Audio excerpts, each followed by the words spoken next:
If you watched my previous video on morality, I covered quite a bit on obedience in terms of moral conformity. The pathway to heaven requires complete submission to God's will and obedience via compellings from the Holy Spirit and instructions from authorities in our life.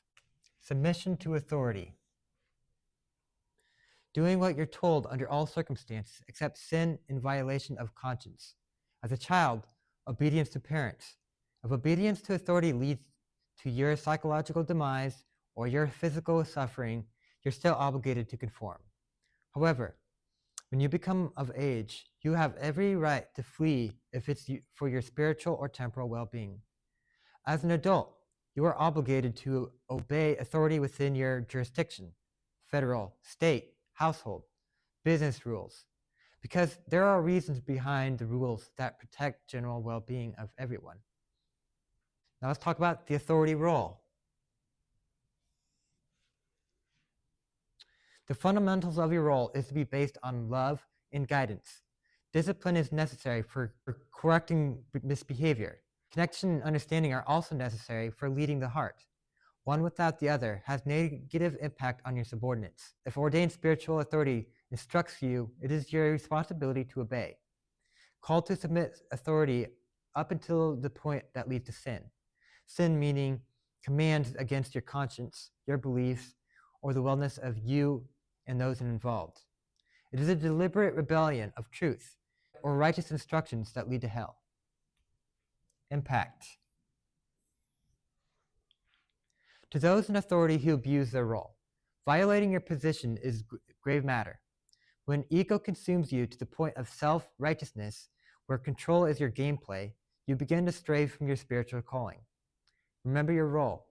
Is your role in life to educate, equip, and help subordinates find their purpose? Or is it to project your agenda on subordinates, defining their direction in life and creating their purpose for them? One method authority does their best trusting in God in his work, to do his work. The other method abuses one's authoritative role, relying on their own judgment, using control. The aftermath. Justifying harsh treatment cultivates breeding grounds for demons, inciting anger, depression, and internal sabotage within the developing individuals. Compromising the growth process by neglecting discipline breeds corruption of character, spoiling into entitlement, having no sense of self-restraint or direction as one indulges in their appetites. What happens to the subordinates? The subordinate either becomes a fully matured adult, ready to choose his direction in life, or he is restrained by psychological trauma of his past, which impacts all his future decisions until this is resolved. Imagine what coercive control does. It puts full dependence on the authority, on one who fabricates an unreal world, gaslighting them instead of acknowledging self-awareness. Or how about defamation? Spreading errors of the subordinate's behavior so that those who hear form conclusions and act on it. Excessive control also causes one to fear the world, defining the heart, intentions, maintaining an environment of oppression. After one has cleared the fog of psychological sabotage, it becomes possible to move forward with purpose, which leads to compellings of the Holy Spirit.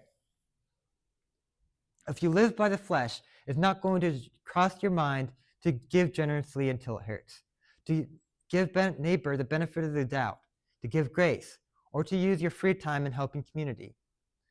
When you walk by someone out in the cold, it is the Holy Spirit that compels you to give them a blanket that you have in your car. That's obedience. To do this requires no attachment or judgments. It requires receptivity to act on love. The opposite of the Spirit is the indulgence of one's intellectualism and flesh, where the obsession of one's thoughts and feelings are responsible for causing many injustices in the world. The dangers of judging does not factor in these conditions of others, in their education, their mental conditions, intellectual blunders, their psychological disorders. To interpret one's intentions and form conclusions about their character can be very destructive. This judging is contrary to love.